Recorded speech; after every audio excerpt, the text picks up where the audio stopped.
Hello students, आप लोग को मैंने सॉलिड स्टेट का देखिए जितना 30% सिलेबस के अकॉर्डिंग था उतनी चीज़ें मैंने आप लोग को पढ़ा दी है। अभी तो यही रूल है कि 30% सिलेबस हम लोग को फॉलो करना है। आप लोग का कि जो 30% रिड्यूस सिलेबस है उसको हटा देना है और जितना आपका था मतलब जो पिछले सेशन में होता है वो चला है सिलेबस, जितना चला है उतना ही आपका इस बोर्ड में भी फॉलो होगा, इस साल भी फॉलो होगा। तो उस अकॉर्डिंग मैंने सॉलिड स्टेट का बता दिया है, ठीक है। तो अब देखिए, तो उस अकॉर्डिंग उतना तो मैंने सॉलिड स्टेट में आप लोगों को कंप्लीट करा दिया है। जो एक दो टॉपिक बचा है मैग्नेटिक प्रॉपर्टीज़ का, ये अब सिलेबस एक बार क्लियर हो जाएगा, सितंबर अक्टूबर तक अपलोड हो जाए तो उस अकॉर्डिंग देखा जाएगा क्या टॉपिक्स और ऐड हुए हैं या हटाए गए हैं या सेम सिलेबस है।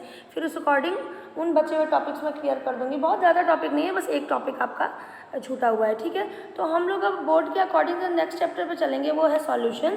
सॉल्यूशन का कल कुछ पीडीएफ मैंने आप लोग को सेंड कर दिया था, आज हम लोग उसका एक्सप्लेनेशन वीडियो देखेंगे, ठीक है। तो सॉल्यूशन, तो आज हम लोग को जो चैप्टर स्टार्ट करना है वो क्या स्टार्ट करना है, हम लोग को स्टार्ट करना है सॉल्यूशन, ठीक है। सॉल्यूशन क्या होता है, देखिए आप लोगों ने सॉल्यूशन कई टाइप का पढ़ा होगा। हमने आप लोग 9th 10th में पढ़े होंगे कि सॉल्यूशन क्या होता है। सॉल्यूशन के बारे में अगर आप लोग जानिए तो हमने 3 टाइप के पढ़े हैं सॉल्यूशन, एक ट्रू सॉल्यूशन, सस्पेंशन और उसके अलावा आपका कोलॉइडल सॉल्यूशन। 1 सेकेंड, क्या क्या, ट्रू सॉल्यूशन, सस्पेंशन और कोलॉइडल सॉल्यूशन। तो हम लोग जो यहाँ पे डिस्कस करेंगे सॉल्यूशन चैप्टर में, ये ट्रू सॉल्यूशन के बारे में डिस्कशन करेंगे। किसके बारे में डिस्कशन करेंगे, ट्रू सॉल्यूशन के बारे में, ठीक है। तो ट्रू सॉल्यूशन के बारे में अब आप लोग क्या जानते हो, अगर आप लोगों से पूछा जाए कि व्हाट इज़ ट्रू सॉल्यूशन, तो यहाँ पे अब बार बार हर जगह ट्रू सॉल्यूशन नहीं बोला जाएगा, हर सॉल्यूशन ही बोलेंगे। तो क्या होता है ट्रू सॉल्यूशन, क्या होता है सॉल्यूशन, अगर आप लोगों से पूछा जाए कि सॉल्यूशन क्या है तो आप लोग क्या बताओगे। सबसे पहला तो सॉल्यूशन एक होमोजीनस मिक्सचर है। सॉल्यूशन क्या है, सॉल्यूशन एक होमोजीनस मिक्सचर है। कैसा मिक्सचर है, होमोजीनस मिक्सचर है। होमोजीनस का मतलब क्या होता है, कई लोगों को पता भी होगा होमोजीनस का मतलब क्या होता है। क्या होता है होमोजीनस का मतलब, आप लोग बताएंगे क्या होता है होमोजीनस का मिक्सचर।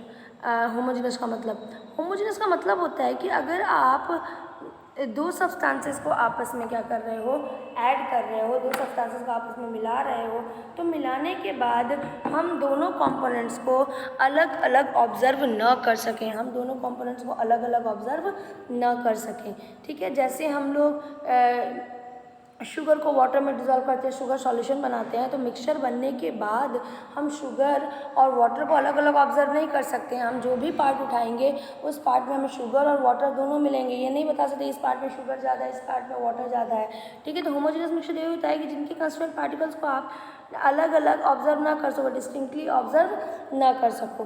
तो सॉल्यूशन क्या है, सॉल्यूशन एक होमोजीनस मिक्सचर है, ठीक है। होमोजीनस मिक्सचर है जिसमें दो या दो से ज़्यादा सब्सटेंसेस को क्या किया जाता है, आपस में मिलाया जाता है एक रिलेटिव अमाउंट में। रिलेटिव अमाउंट का मतलब कि एक फिक्स अमाउंट भी नहीं कह सकते, मिक्सचर है ना, तो मिक्सचर में फिक्स अमाउंट है। रिलेटिव अमाउंट का मतलब है कि दोनों का, जैसे मान लीजिए एक गिलास पानी में हमको 2 चम्मच चीनी लेना है ना। अब एक गिलास पानी में आप एक डिब्बा चीनी लेने डालिए तो क्या वहाँ पे सॉल्यूशन तैयार होगा, वहाँ पे ट्रू सॉल्यूशन तैयार नहीं होगा। तो एक रिलेटिव अमाउंट डालना है कि दोनों को एक दूसरे के अकॉर्डिंग डालना है, ठीक है। तो अब यहाँ पे तो होमोजीनस मिक्सचर के सॉल्यूशन क्या है, एक होमोजीनस मिक्सचर है जिसमें दो या दो से ज़्यादा सब्सटेंसेस को आपस में क्या किया जाता है, मिलाया जाता है, ठीक है। तो ऐसे ऐसे मिक्सचर को आप क्या कहोगे, सॉल्यूशन कहोगे या ट्रू सॉल्यूशन कहोगे। और जिन कंपोनेंट से, जिन सब्सटेंसेस से मिलकर ये होमोजेनस मिक्सचर बना है उनको सॉल्यूशन का क्या बोला जाता है, कंपोनेंट बोला जाता है। क्या बोला जाता है, कंपोनेंट बोला जाता है। समझ रहे हो क्या बोला मैंने, सॉल्यूशन एक होमोजेनस मिक्सचर है जिसमें दो या दो से ज़्यादा सब्सटेंसेस को आपस में क्या किया जाता है, मिक्स किया जाता है। अब आपका होमोजेनस मिक्सचर का मतलब भी मैंने बता दिया क्या है, जिसमें आप कंस्टिट्यूएंट पार्टिकल्स को अलग अलग ऑब्जर्व नहीं कर सकते, डिस्टिंक्टली ऑब्जर्व नहीं कर सकते हो, ठीक है। उसके अलावा जिन सब्सटेंसेस से मिलकर ये होमोजेनस मिक्सचर बना है उनको सॉल्यूशन का कंपोनेंट बोलते हैं। उनको सॉल्यूशन का क्या बोलते हैं, उनको सॉल्यूशन का हम कंपोनेंट बोलते हैं। इतनी बातें आप लोग को क्लियर हो गई, ठीक है।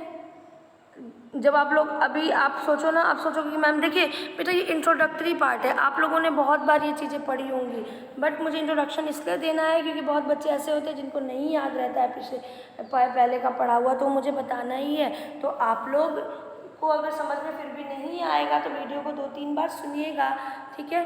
तो आप लोग को सुनिएगा, देखिएगा, आप लोग को चीज़ें समझ में आने लगेंगी। तो कंपोनेंट्स ऑफ द सॉल्यूशन कहलाते हैं, जिनसे आपका ये मिलके ये मिक्सचर तैयार होता है, ठीक है। अब देखिए यहाँ पे कि अगर किसी सॉल्यूशन में या कोई सॉल्यूशन दो कंपोनेंट से मिलके बना है, अगर कोई सॉल्यूशन दो कंपोनेंट से मिलके बना है तो उसको हम बाइनरी सॉल्यूशन कहते हैं। क्या बोलते हैं? Binary solution. क्या बोला मैंने कि अगर कोई सॉल्यूशन दो कंपोनेंट्स से मिलके बना है, अगर किसी सॉल्यूशन में कितने कंपोनेंट्स मौजूद हैं? दो कंपोनेंट्स मौजूद हैं, ठीक है। अगर किसी सॉल्यूशन में दो कंपोनेंट्स मौजूद हैं तो उनको हम क्या कहेंगे? उनको हम बोलेंगे बाइनरी सॉल्यूशन। क्या बोलेंगे?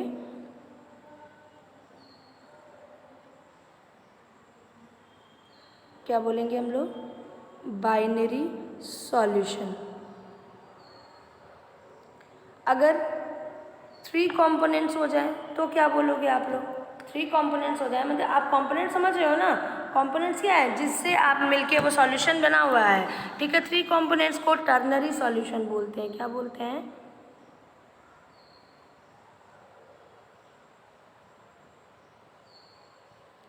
Ternary solution.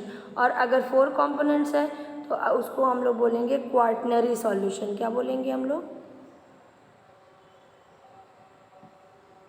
क्वार्टनरी सॉल्यूशन, ठीक है।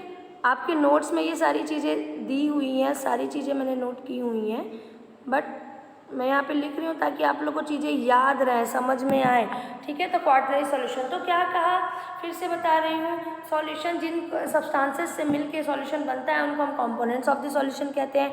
अगर सॉल्यूशन में 2 कंपोनेंट मौजूद है तो बाइनरी सॉल्यूशन, 3 मौजूद है तो टर्नरी, और 4 मौजूद है तो क्वार्टनरी, ऐसे एंड सो ऑन, ठीक है। अब देखिए कि आप ये कह सकते हो कि अगर सबसे पहले देखो, अब हम ज़्यादातर जो सॉल्यूशन पढ़ते हैं ना, बाइनरी सॉल्यूशन के बारे में पढ़ते हैं। सबसे पहले हम लोग उसमें अभी जानेंगे बाइनरी सॉल्यूशन के बारे में। आप टर्नरी, क्वार्टनरी ये सॉल्यूशन बहुत ज़्यादा देखने को नहीं मिलते हैं। बहुत ज़्यादा आपका जो यूज़ होता है मैक्सिमम अमाउंट में, जो ज़्यादातर देखने को मिलेंगे वो बाइनरी सॉल्यूशन ही मिलेंगे। अब अगर बाइनरी सॉल्यूशन की बात की जाए तो बाइनरी सॉल्यूशन में 2 कंपोनेंट्स मौजूद होते हैं। देखिए ये कंपोनेंट्स आपके टर्नरी में भी होंगे, क्वार्टनरी में भी होंगे, बट हम बाइनरी की बात करेंगे तो बाइनरी के मतलब कि 2 कंपोनेंट मौजूद होंगे, ठीक है। 2 कंपोनेंट मौजूद होंगे जिसमें से एक कंपोनेंट आपका क्या होगा? सॉल्यूट होगा, और दूसरा कंपोनेंट क्या होगा? सॉल्वेंट होगा। हम किसकी बात कर रहे हैं? हम यहाँ पे बात करेंगे बाइनरी सॉल्यूशन की। हम किसकी बात करेंगे? बाइनरी। और एक चीज़ और बता दूं, बोर्ड में आपको binary, ternary, quaternary in solution के डेफिनेशन नहीं पूछने वाला है, बट हम डायरेक्ट कूद भी नहीं सकते हैं कि मैं पूरा 4 पेज आपका छोड़ दूं और कहूँ बेटा खुद पढ़ लीजिएगा। तब तो फिर आप लोग को तो बहाना चाहिए कि मैम ने ये बोला, अरे मैम आपने ये पढ़ाया ही नहीं, ठीक है। तो इसीलिए मैं कोई टॉपिक छोड़ती नहीं हूँ, क्योंकि मैं तुम लोग के भरोसे नहीं छोड़ सकती हूँ कोई भी टॉपिक। आपको पढ़ना है और मैं पढ़ाऊँगी, ठीक है। तो बाइनरी सॉल्यूशन में कितने कंपोनेंट्स होते हैं? 2 कंपोनेंट्स होते हैं। बाइनरी सॉल्यूशन में कितने कंपोनेंट्स होते हैं? 2 कंपोनेंट्स होते हैं, ओके। तो 2 कंपोनेंट्स होते हैं, तो दोनों कंपोनेंट्स में आपका एक होता है सॉल्यूट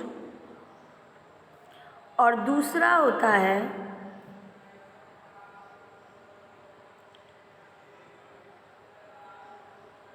सॉल्वेंट। बाइनरी में कितने कंपोनेंट्स होते हैं? बाइनरी सॉल्यूशन में 2 कंपोनेंट्स, जिसमें से एक होता है सॉल्यूट और दूसरा होता है सॉल्वेंट। अब सॉल्यूट सॉल्वेंट के बारे में भी आप लोगों ने बहुत बातें सुनी होंगी, आप लोग को पता भी होगा। सॉल्यूट वो जिसको घोला जाता है, सॉल्वेंट वो जिसमें घोला जाता है, बोला जाता है ना एक सिंपल लैंग्वेज में अगर बोला जाए तो। सॉल्वेंट क्या है? जिसमें आपका घोल रहे हो आप कोई चीज़, ठीक है। और सॉलिड क्या है? जिसको घोल रहे हो। जैसे मान लो चीनी और पानी का हम ले रहे हैं मिक्सचर, तो पानी सॉल्वेंट हो गया और चीनी सॉल्यूट हो गया, ठीक है। बट ऐसा नहीं है कि हर बार आपका जो लिक्विड फेज है वो सॉल्वेंट कहलाए और जो सॉलिड फेज है वो सॉल्यूट कहलाए। ठीक है। दूसरी चीज़ ये भी आपने सुना होगा कि सॉल्यूट वो जो कम अमाउंट में पाया जाता है सॉल्यूशन में, और सॉल्वेंट वो जो ज़्यादा अमाउंट में पाया जाता है सॉल्यूशन में। ये भी सही है, मैं ये नहीं कह रही हूँ गलत है डेफिनेशन। ठीक है। और तीसरा आप क्या कह सकते हैं, तीसरा जो मेन डेफिनेशन है, जो एक परफेक्ट डेफिनेशन होती है सॉल्यूट और सॉल्वेंट की, वो मैं बता रही। तो पहले तो क्या बोला, दो कंपोनेंट में एक होता है सॉल्यूट, एक होता है सॉल्वेंट। ठीक है। कई जगह लिखा हुआ है कि सॉल्यूट वो जो लेस अमाउंट में प्रेजेंट होता है सॉल्यूशन में, और सॉल्वेंट वो जो मोर अमाउंट में प्रेजेंट होता है सॉल्यूशन में। ठीक है। मगर जो ओरिजिनल डेफिनेशन होती है, अगर उस बेसिस पे आप लिखिए, ओरिजिनल डेफिनेशन आप ये मैंने करी कि अभी तक कोई डुप्लीकेट डेफिनेशन, ओरिजिनल का मतलब कि एक टू द पॉइंट डेफिनेशन अगर कहा जाए तो सॉल्वेंट, पहले मैं सॉल्वेंट के बारे में बोलना चाहूँगी। सॉल्वेंट वो कंपोनेंट होता है जिसका जो फेज़ होता है वो वही फेज़ होता है जो सॉल्यूशन का है। मेरी बात समझना। जैसे मान लो कि आपने ऐसे में मैं शुगर सॉल्यूशन की बात करती हूँ। किसकी बात करती हूँ? शुगर सॉल्यूशन की बात करती हूँ। ठीक है। शुगर सॉल्यूशन में हमको पता है कि शुगर आपका क्या होता है, सॉल्यूट होता है। शुगर क्या होता है? सॉल्यूट होता है। और वाटर, अगर जो सॉल्यूशन है वाटर जो होगा वो क्या होगा आपका, सॉल्वेंट होगा। तो वाटर का फेज़ क्या होगा यहाँ पे? वाटर का अगर फेज़ आपसे पूछा जाए तो वाटर का फेज़ क्या है? वाटर का फेज़ यहाँ पे क्या है, लिक्विड स्टेट है। और सॉल्यूशन का फेज़ क्या है? शुगर सॉल्यूशन का अगर फेज़ पूछा जाए कौन से स्टेट में प्रेजेंट है, वो भी लिक्विड स्टेट में प्रेजेंट। तो आप देख रहे हो कि जो सॉल्वेंट था उसका फेज़ वही फेज़ है जो कि सॉल्यूशन का फेज़ होता है। तो वही मैं बोल रही हूँ कि सॉल्वेंट वो कंपोनेंट होता है जिसका फेज़ वही फेज़ होता है जो आपके सॉल्यूशन का फेज़ होता है। इस तरीके से हम डिसाइड कर सकते हैं कि दो कंपोनेंट में आपका सॉल्वेंट कौन सा होगा और सॉल्यूट कौन सा होगा। ठीक है। तो सॉल्वेंट क्या है? सॉल्वेंट उसी फेज़ में मौजूद रहता है, उसी स्टेट में मौजूद रहता है जिस स्टेट में आपका सॉल्यूशन पाया जाता है। और दूसरा डेफिनेशन कि सॉल्वेंट मोर अमाउंट में प्रेजेंट होता है, एकदम सही बात है। और सॉल्यूट क्या है भाई? सॉल्वेंट आपको पता चल गया, जो दूसरा अमाउंट बचा हुआ है उसको आप क्या बोलोगे? सॉल्यूट बोलोगे। और दूसरी चीज़ ये है कि जो आपका स्मॉलर अमाउंट में प्रेजेंट होता है उसको भी हम क्या बोलते हैं? सॉल्यूट बोलते हैं। समझ में आ गया? ठीक है। सॉल्वेंट क्या है? सॉल्वेंट वो चीज़ है, सॉल्वेंट वो कंपोनेंट है, पहली बात तो जो एक्सेस में मौजूद रहता है, और दूसरा उसका फेज़ सेम होता है सॉल्यूशन के फेज़ के बराबर। ठीक है। जो सॉल्यूशन का फेज़ होगा वही आपके सॉल्वेंट का भी फेज़ होगा। और सॉल्यूट क्या है? सॉल्वेंट के अलावा जो अदर कंपोनेंट प्रेजेंट होता है वो क्या होगा? सॉल्यूट होगा। और ये स्मॉलर अमाउंट में प्रेजेंट होते हैं। ठीक है। तो शुगर सॉल्यूशन मैंने आप लोग को ये एग्जाम्पल दे दिया भाई कि आपका वाटर है, वाटर लिक्विड स्टेट में है। ठीक है। और सॉल्यूशन भी आपके लिक्विड स्टेट में। इसका मतलब कि वाटर आपका क्या है? सॉल्वेंट है। और उसके अलावा उसमें शुगर मिक्स किया गया है, तो शुगर आपका क्या होगा? शुगर आपका क्या हो जाएगा? सॉल्यूट हो जाएगा। क्लियर है ये?